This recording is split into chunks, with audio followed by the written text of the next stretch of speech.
Good day my friend, and welcome to the Mercedes W124 channel. On today's video I will show you how we're gonna change the gear shift knob on a manual car.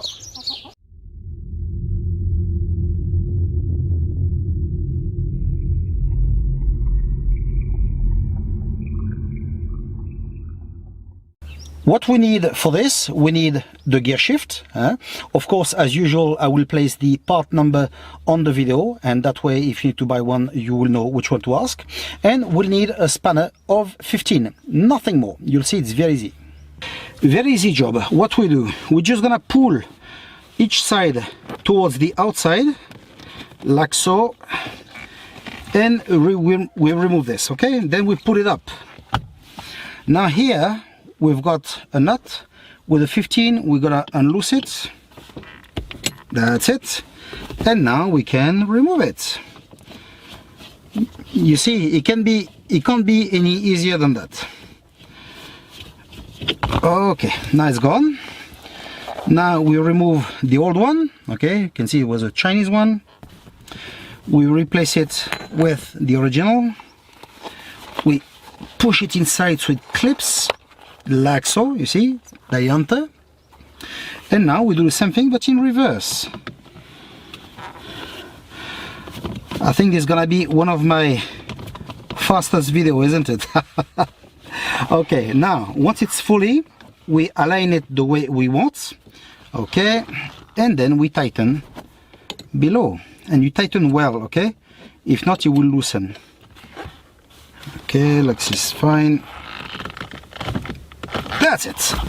Now we place it back here and it's done. As you have seen, it's very easy to fit, and in case you want to fit one of those, okay, the non-genuine Mercedes, the type of gear shift that we find in every car shop, stuff like that, you have to know one thing, is that they don't fit properly on a gear stick, so they tend to move like that, and when you drive the car, it's quite irritating. Okay, so what I've done, I will tell you what I've done, so in case you want to place something like that or similar, you will know what to do. Okay, usually we replace the gear shift because it is damaged here, the rubber cuts or it gets used, etc. So that's why we want to change it.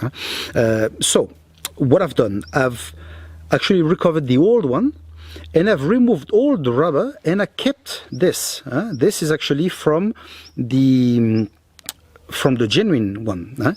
And in fact, when you fit it up, you see, you fit it inside.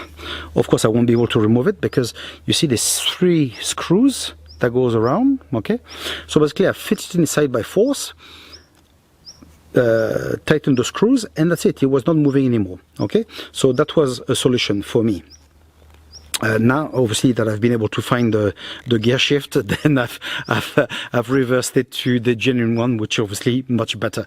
Okay, so anyway, if you need to place something like that, bear in mind that if you can recover the old one, the old part, that would be great. Okay, at the same time, before to finish, I would like to give a big thank you to Alex Aubert for helping that channel. That's very, very nice. Thank you very much. My video helped, and I'm very grateful for this, and I'm grateful that in reverse people help me as well, so that's very, very nice. Thank you very much. Well, stay tuned. If you're not subscribed to the channel, do so, because there are more videos to come, and until then, take care of yourself. Ciao.